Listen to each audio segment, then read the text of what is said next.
So today guys, we'll be talking all about this DFSK E5. Let's go!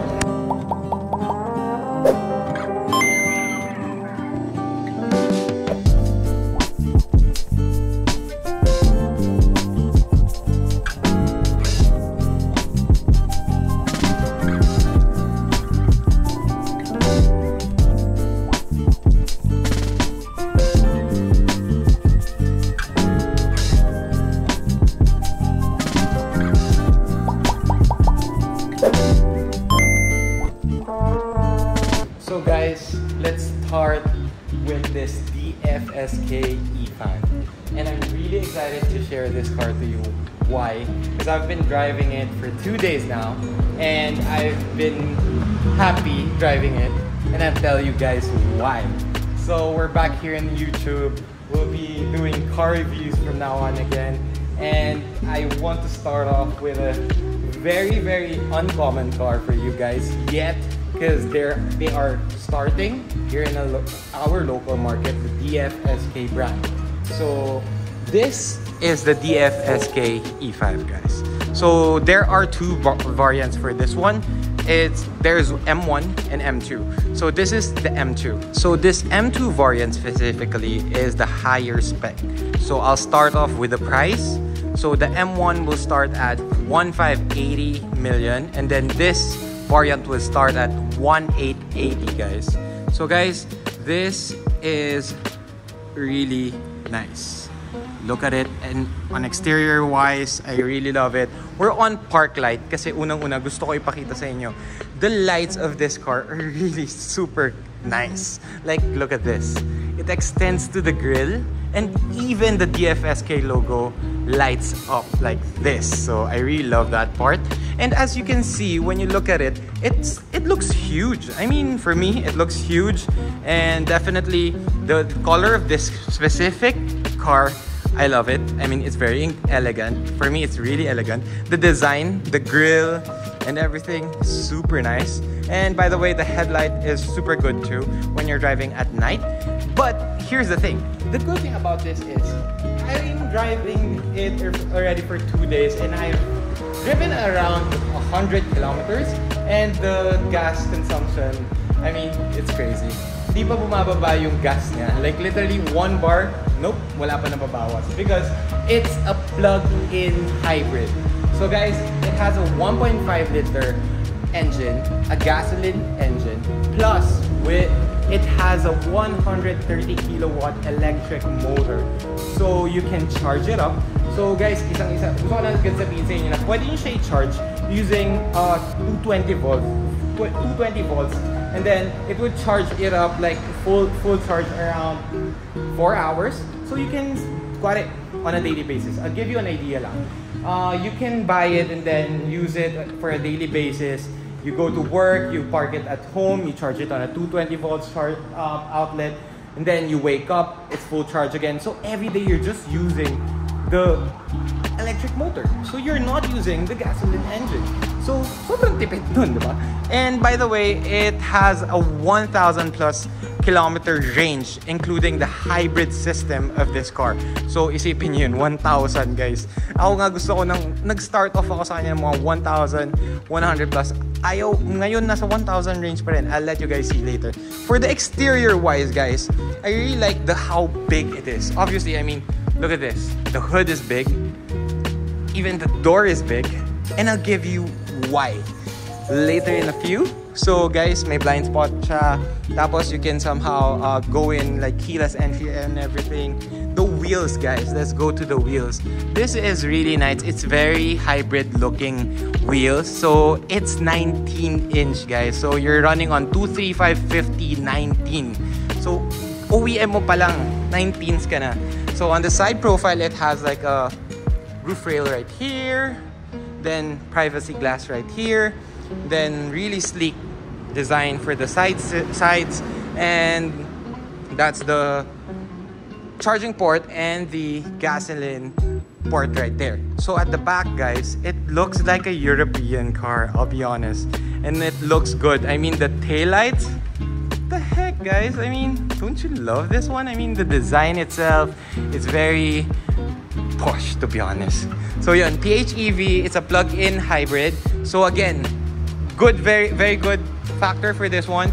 It has no coding, guys. No coding for this car. So malaking bagay yun. So E5 right here for the variant for the specific series. And then you'll be having third brake light and everything right here. Then sensors everywhere, 360 camera, all of the features that you'll be wanting from a car. But guys, it only starts at 1.5 plus. That's crazy for this kind of car. So yep, overall the exterior is done. I mean, I love how it looks. I love this specific color. To be honest, hindi ako sobrang fan ng kulay na to, but it's very elegant in my opinion. So yun, let's go to the interior. So let's start off with the interior, guys. I mean, let's start with obviously a huge sunroof up there. So guys, you'll be having a huge sunroof for this top of the line model. And then another thing that I love about this is the steering wheel. I mean, it's pretty simple obviously, but I love this floating designs, guys. And then the stitchings, it's white stitchings. Sobrang posh talaga ng mga ganito.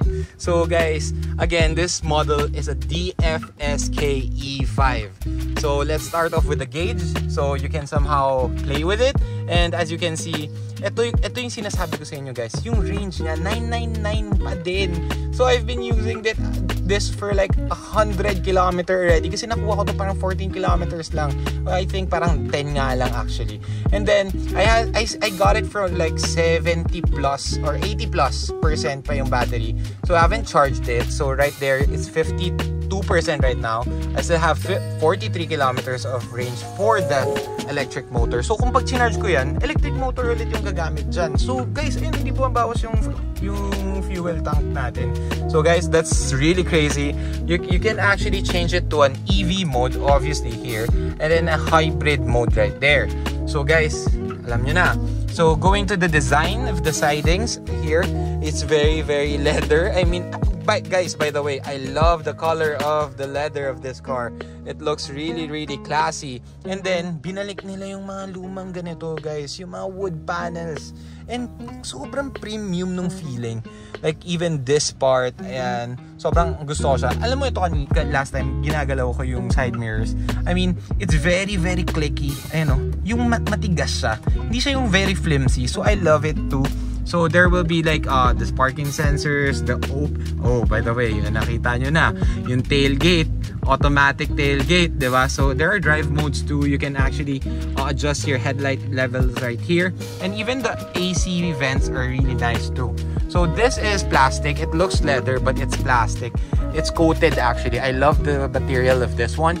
And then you'll be having an infotainment right here. So you can, I mean guys, yung AC solid din. Malamig yung aircon nito, hinaan natin. So you'll be having like the Bluetooth and everything right here. You can control all the settings in this infotainment. So for the steering wheel, you get to control a cruise control right here. You can set it and everything by this buttons, and then you can control your infotainment by this buttons naman. So guys, going to the center panel, I love this actually. It's very, alam mo yun, it's very mouse feeling. Alam mo yun, syempre yung mouse, diba, masarap hawakan. So ito, masarap siya hawakan kasi para siyang armrest na rin for me. I feel like it is. And then you can control all of your AC control unit right here. Guys, shout out na naman. They have physical buttons. So you can actually control your blower motor, your temperature, and off the AC and everything right here. Alam nyo na nakakainis na yung nawawala lahat ng buttons ng AC, guys. But with this DFSK, we have physical buttons. Let's go! So guys, for this is the piano black panel right here. You can open it up and then put your phone right here. Actually, pang sakto talaga yung phone dyan. And then power outlet right here and the USB port right there. So you have 6 controls right here. Sorry, I'm mistaken. It's 5. So traction control off, wheel descent assist, drive mode right here, auto hold, EV and HEV button, and this is the parking brake. So right here, you'll be having a cup holder that has a wood accent. It's really posh too, right there. And then, sabi ko nga, yung wood accent na yan, hindi na nila, binalik guys, which is, I love it. I mean, it's here already. So here naman, obviously it's all beige, it's all coffee color, and alam mo, favorite ko sa mga gantong kotse, ang lambot ng headrest, I'll be honest. So yun, ang lambot ng leather nila, guys. I love it. Then rear view mirror right here. You have a sun glass holder right here, and you can control your sunroof by opening it up and or like tilting it up and close the blinds and everything right here. You have a LED map lights right here, and of course the visors right here that has all vanity mirrors. So yan, meron lahat yan. So pag meron kang asawa na gusto mag-makeup, that's the important part. Let's go. You'll be having a glove box right here that you will have like manuals inside and everything. So solid, kasama na rin yung matting. So yan guys, solid. Ay wait. Alam ko sobrang simple stuff to it, pero I just want to give a huge shout out to this car. Why? Because at 2 million below, obviously this is the high end of 1.8 million plus lang siya. Simple lang to, pero guys, meron kang auto, all windows, like literal lahat ng windows mo auto, yung one touch down, one touch up lang. Small stuff siya guys, pero for me parang nagulat ako sa mga premium cars lang yun. So this car has that. So going to the interior again, we'll be sitting in the middle part. Let's go. So guys, we're in the middle part right now, and i-reveal ko na sa inyo kung bakit sulit tong kotse ko. Tayong mga Pinoy, mahilig tayo bumiyahe ng buong pamilya tayo, remember? So, syempre, bakit bumenta yung mga Fortuner, ganyan? It's because this is also a 7-seater car. Sipin nyo guys, 7-seater to, tapos may plug-in hybrid car ka na 7-seater. That's crazy guys. I mean, kung gusto nyo bumiyahe, tapos tipid, tapos pang pamilya nyo, this is it. Maybe this is it, diba? So again, this is not my driving position. I actually made this really backwards, so kasi para kanina comfortable tayo mag-vlog. But this is the amount of space that I'm having right now. I'm 5'11", hindi tumatama yung legs ko. It's an ample amount. It's not very spacious, but it's an ample amount. And ito yung sinasabi ko sa inyo, one touch down, one touch up lang yan guys. Solid! So yun, even the rear seats are really posh. It's very nice, the design and all the color, I love it. And then you'll be having an armrest right here with 2 cup holders, and there you'll be also having cup holders right there. So guys, ito naman may AC vents yung nakaupo sa likod, syempre kasi mainit. And then you'll be having this USB port right there, and then pockets right here by the way. So this is the back part.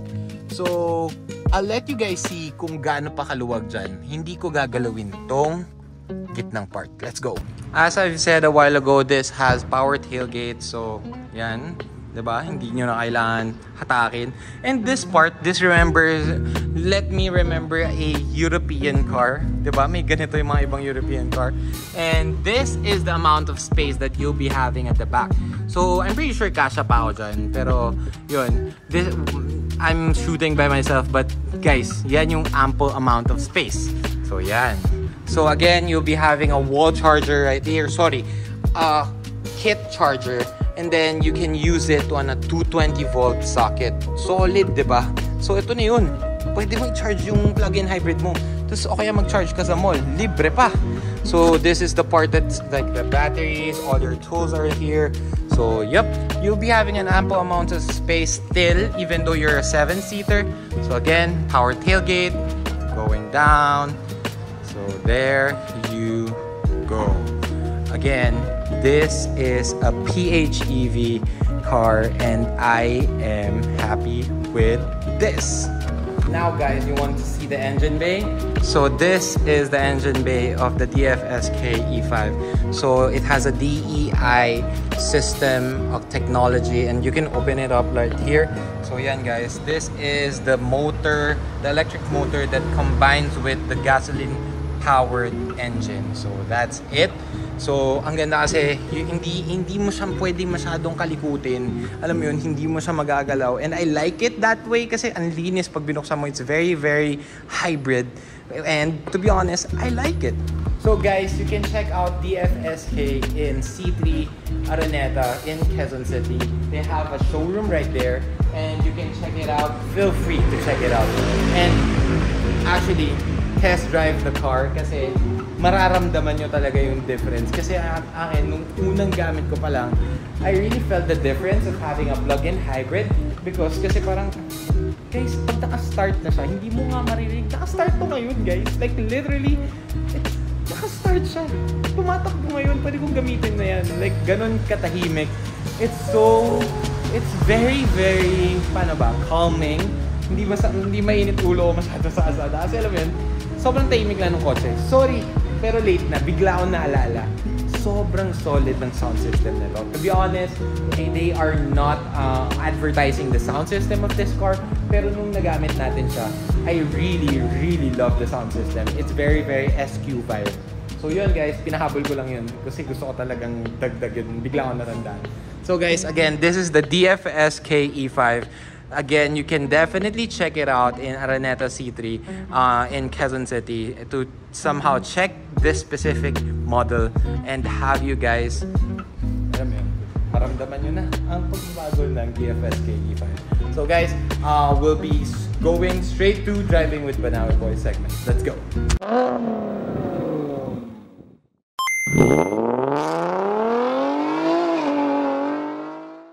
So, hi guys, this is the Driving with Banawe Boys segment. Let's go!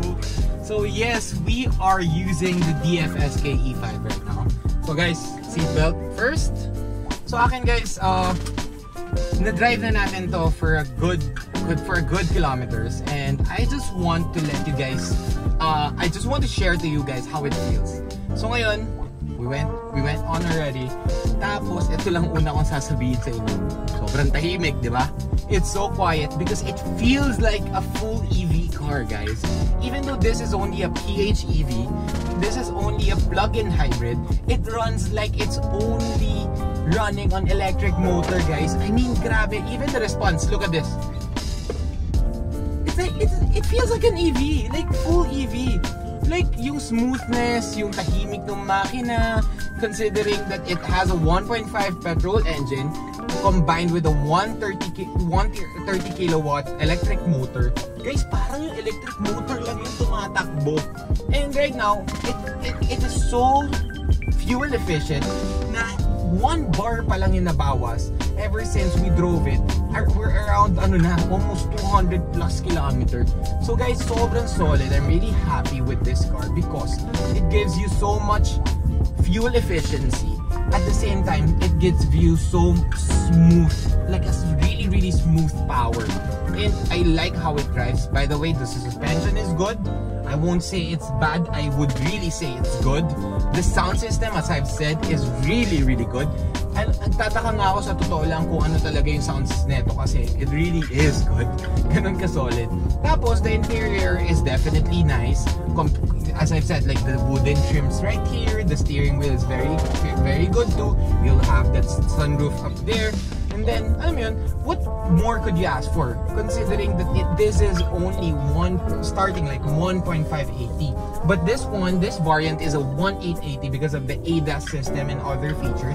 But guys, to be honest, if you're really considering for a 7-seater car, tapos tipid sa gas, this is really good, guys. I mean, no bias. This is a really good option. You can definitely check it out, as I've said, in C3 Araneta, Quezon City, the DFSK Motors. So guys, check it out. I mean, this is worth a try. I would definitely say that this car is worth a try. Kailangan maranasan nyo kung paano siya manakbo kasi it feels like a full EV. Ano nga ako na-overwhelm ako na parang ang tahimik, ang smooth, the suspension is good. Isipin mo 7-seater pa to. Grabe, I mean, these kinds of cars makes you really want one of this. Like, I really would say. Kasi hindi, it gives you all the things that you need, plus more, including the power tailgate, yung tipid na sobrang tipid, yung mga ganun. So akin, it gives you so much for what it is, for the price that you're paying. So yun guys, the driving feeling of this car, I would say, is very silent, it's very quiet, it's very comfortable. So yun guys. So now we'll be ending the vlog here. Thank you very much for watching guys. Super duper thank you. So we're back in YouTube guys. Let's go. I hope I receive all your support again. So please do like this video, subscribe on our YouTube channel, and of course all of our social media accounts, give us a follow and a like there. Instagram, TikTok, and Facebook, it's Banawe Boy, no space. So see you guys soon. Bye.